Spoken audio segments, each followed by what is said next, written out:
Bonjour à tous, alors aujourd'hui je vous propose donc une jolie intégrale avec une fonction qu'on utilise assez peu chez nous, en France, la fonction sécante. Sec de x, c'est l'inverse du cosinus, donc c'est 1 sur cosinus x. La cosécante, elle existe aussi, c'est l'inverse du sinus. Alors les courbes, parce que quand même on les connaît pas beaucoup. Alors ici, en vert, je vous ai mis la courbe de la sécante. Vous avez remarqué, très jolie courbe, hein. Ici avec, eh bien, plein d'asymptotes, etc. Parce qu'il y a des valeurs interdites. Et oui, cosinus, ça s'annule en pi sur 2 et moins pi sur 2. Tout ça modulo de pi, donc il y a des valeurs interdites tous les pi. Un peu à la manière de tangente, mais vous voyez que les courbes sont complètement différentes. La cosécante, c'est la même, mais avec un déphasage, hein. Le même déphasage que vous avez sur cosinus, entre cosinus et sinus. Donc voilà, c'est vraiment les deux mêmes types de courbes. Alors nous, on va donc travailler sur les intervalles où il n'y a pas de valeur interdite. Ensuite, vous avez ici un quotient. Le haut et le bas sont continus, hein, sur les intervalles considérés. Et le bas ne peut pas s'annuler, hein, parce qu'on a une puissance 4 plus 4. Donc c'est toujours supérieur ou égal à 4. Donc on est parti. Alors il y a deux manières. Soit on reste sur de la séquente, soit on s'en débarrasse en remplaçant sec de x par 1 sur cos x. Alors, je vais vous proposer les deux.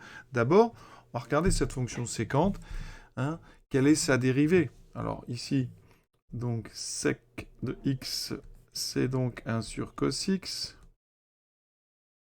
La dérivée, bah, vous avez du 1 sur u, donc c'est moins u' sur u carré, donc moins la dérivée de cosinus, c'est-à-dire moins sinus. Donc comme le moins u' sur u, ça fait donc sinus x sur le carré, donc sur cos carré. D'accord? Ici, qu'est-ce qu'on va faire de tout ça? On remarque qu'il y a un dénominateur. Alors ça vaut toujours le coup d'essayer de voir si en haut on n'aurait pas la dérivée du bas. Donc ce que je vais faire, c'est dériver. Donc, alors je vais donner des noms parce que c'est des fonctions assez compliquées. Je vais appeler f de x sec puissance 4 de x plus 4. Alors f' de x, le 4 va disparaître. On dérive donc une puissance 4. C'est u4, donc 4 u', donc 4 fois la dérivée de sec que je viens de calculer, donc 4 sinus x sur cos carré de x. Alors, petite remarque ici, hein, on va le faire tout de suite. Sinus x sur cos carré, ben regardez, c'est sinus x sur cos x, cos x. Alors, ce qui est intéressant pour notre exercice, c'est que on a sinus sur cosinus, ça c'est tangente. Donc en fait, la dérivée de la séquente, c'est tangente x sur cosinus x. C'est une façon de la voir. Et donc ici, eh bien, ça va être intéressant parce que ça fait apparaître une tangente. Et on a justement une tangente en haut. Donc ici, j'ai 4 fois tangente x sur cos x. Et n'oublions pas, sec puissance 3 de x. Alors le problème, c'est que nous, là, on a un sec puissance 4, donc on va essayer de se débarrasser d'un truc qu'on a en haut. Donc, qu'est-ce qu'on a en haut? Sec puissance 4 tangente x. C'est donc sec puissance 3 fois tangente x. Et j'ai encore un sec en réserve. Donc, ici, je vais le mettre tout seul. Et je le remplace, en fait, par 1 sur cos. D'accord? Donc, fois 1 sur cos x. Alors ça, c'est très bien, parce que regardez, on a presque f'. On a la tangente, le sec au cube, le cos dessous. On a donc ici un quart de f' de x. Et donc on a trouvé l'astuce. En bas, on a f de x. En haut, on a un quart de f' de x. Donc on a ici, c'est un log avec un quart devant. On a donc ici l'intégrale. L'intégrante, on la transforme. Donc je vous ai dit en haut, on a un quart donc de f'. Donc le 1 quart, je le mets devant. On a un quart de f' de x sur f de x, notre élément différentiel. Ici, à la primitive, un quart de... Alors, ici, on est sur le MIT, et pour le MIT, ils aiment bien utiliser la notation log pour le logarithme d'Épérien, donc on va rester dans l'ambiance. C'est donc ici log, c'est donc le log en base E, ici log de f de x, toujours plus une constante. Donc la réponse, c'est donc un quart de log de séquente puissance 4 de x plus 4 plus une constante réelle. Ça, c'est donc la première méthode en utilisant la dérivée de la fonction séquente. Deuxième méthode, je vais transformer l'intégrande avant avec de la trigo. Donc ici, comme je connais peu la fonction séquente, on peut se dire, tiens, je vais repasser sur du cos. Donc ici, j'ai donc sec puissance 4, c'est donc en haut, on a tangente x sur cos puissance 4x sur 1 sur cos puissance 4x plus 4. On met tout même dénominateur. Il y a des cos 4 qui vont partir. Il me reste tangente x sur donc 1 plus 4 cos puissance 4 de x. Voilà. On a devant nous ici une intégrante qui est une fonction rationnelle en tangente cosinus. Et donc là, eh bien, on va utiliser ce qu'on appelle les règles de Bioch. Alors, j'avais fait une vidéo là-dessus, même plusieurs, donc je vous mettrai les liens si ça vous intéresse. Voici un extrait. Donc ici, on regarde l'intégrande avec l'élément différentiel. Donc oméga x est tangente x sur 1 plus 4 cos puissance 4x dx. Et on regarde ici, on transforme en remplaçant donc par moins x, par pi moins x, par pi plus x. Et en fonction de ce qu'on a, ça va nous donner un changement de variable. Alors ici, regardez, si je prends oméga de moins x, alors tangente une fonction impaire, donc il y aura un moins qui sort, pas de moins en bas, et le dx. Et bon, donc normalement, vous pouvez tenter un changement en cosinus x, ça serait parfait. Ensuite, ça serait très bien. Ensuite, un changement en pi moins x. Tangente pi moins x, eh bien, tangente est pi périodique, donc tangente pi moins x, ça fait tangente moins x, ça fait donc en haut moins x, donc ça fait aussi oméga de x. Donc là, les deux premiers marchent. Alors il y a une règle, quand les deux premiers changements marchent, eh bien, de toute façon, les trois vont marcher, c'est-à-dire vous pouvez vérifier oméga de pi plus x, ça va aussi donner oméga x. Vous les vérifier parce que tangente pi plus x fait tangente x et le dx n'a pas changé. Donc ici, les trois changements vont marcher, et quand les trois marchent, quand 2 marchent, 3 marchent. Donc c'est à vous, effectivement, de choisir. Vous pouvez être du cosinus, du sinus ou du tangente. Les trois vont amener à un résultat. Et quand aucun ne marche, eh bien, on pose du tangente x sur 2. Voilà. Donc là, il vaut mieux faire un des trois. Alors lequel on va choisir? Le premier changement que je vais vous proposer, c'est le cosinus x. On va d'ailleurs faire les trois par curiosité pour voir comment ça se déroule.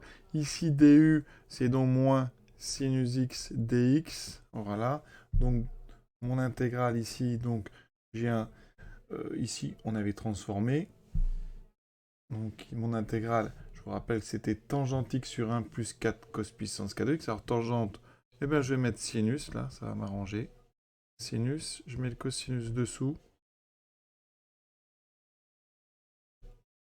voilà. Ici, l'avantage, c'est qu'en mettant sinus sur cos, j'ai fait apparaître sinus x dx. Ça va me permettre d'avoir mon du. Donc, ici, avec u, j'ai donc moins 1. Ici, j'aurai donc le du. Et j'ai donc ici u fois 1 plus 4u 4. Alors ici, comment on s'en sort? On a ici, on va faire une décomposition en éléments simples.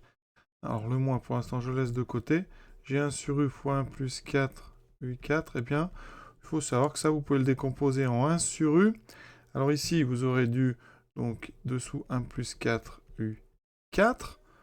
Et regardez, si je mets un petit moins là, alors là, en mettant mon dénominateur, j'aurai 1 plus 4 u4. Donc de l'autre côté, ça serait bien que je mette un 4 u3. Et ça donne exactement ça. Voilà, c'est un miracle un petit peu. Donc quand vous intégrez ça, vous rajoutez le moins. Vous intégrez ça, vous avez le moins qui est là. 1 plus ici, donc on a, j'ai pas mis le du. Voilà, du. Donc, ici on a moins 1 sur u. Donc avec mon log, eh bien ça me fera une primitive en log de, donc, valeur absolue de u. Avec le moins, pardon, faut pas que je l'oublie, donc moins log de valeur absolue de u. Plus ici, ben regardez 4 cubes, c'est exactement la dérivée de ce qu'on a dessous avec un coefficient près. Il nous faudrait 16 pour avoir, donc ici, ben super, on va mettre donc un 16. Il nous manque donc un 4. Donc là, je vais rajouter un 4, ça me fait un quart de log de valeur absolue de 1 plus 4 u 4. Plus toujours une constante. L'idée, c'est quand même de revenir à ce qu'on avait trouvé tout à l'heure.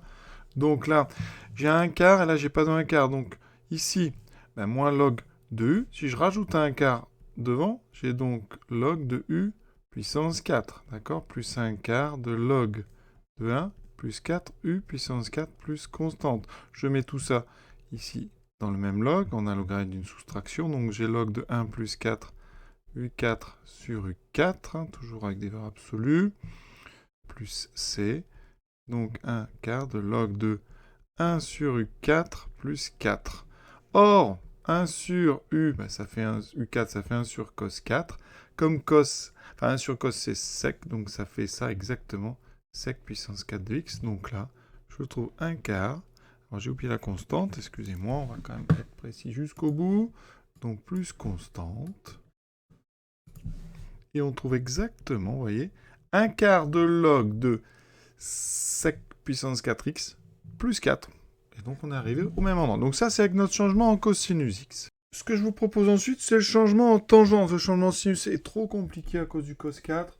Donc on va tenter le changement donc en tangente. Alors pour faire un changement en tangente x, donc du, alors déjà, pour la du, il faut savoir que la dérivée de tangente x, ça peut s'écrire 1 sur cos carré de x dx. Il y a d'autres versions.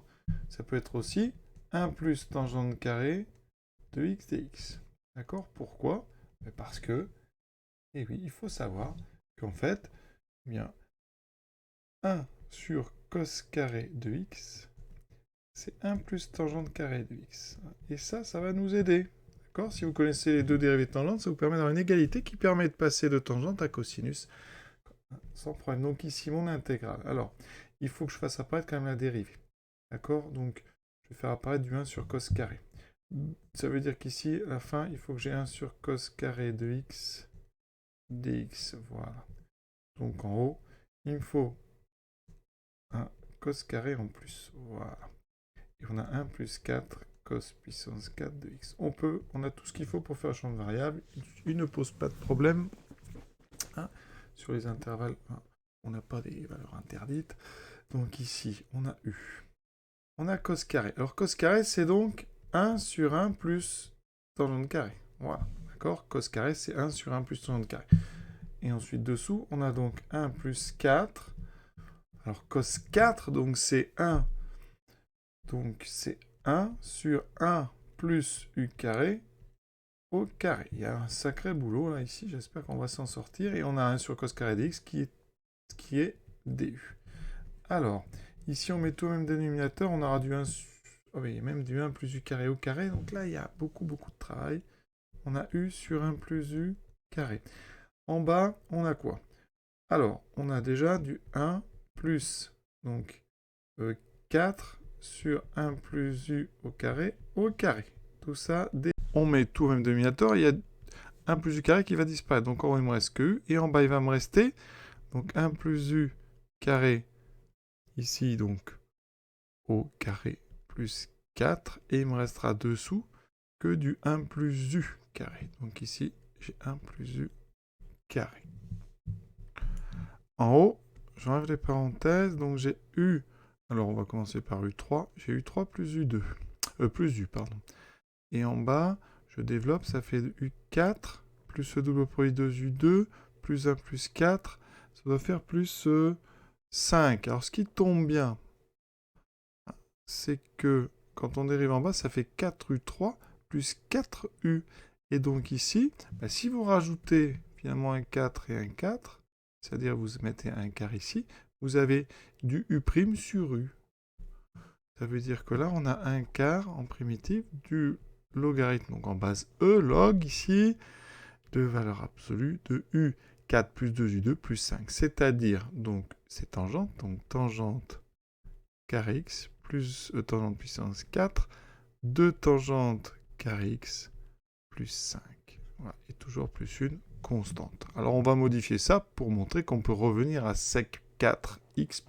Donc pour revenir à de la séquente, il faut du cosinus. Donc je vais tout rebasculer en cosinus. Donc pardon, j'étais sur le 1 quart ici, 1 quart de du log. Donc ici, tangente puissance 4. Alors tangente au carré, c'est donc 1 sur cos carré de x moins 1, c'est-à-dire séquente de x au carré moins 1. Donc ici, j'ai séquente carré de x moins 1 au carré, plus 2 fois la séquente de x moins 1, plus 5, toujours plus une constante. Je développe et on ne devrait pas être loin du bon résultat. Donc j'ai séquente puissance 4 de x. Le double produit, moins 2 séquente carré de x.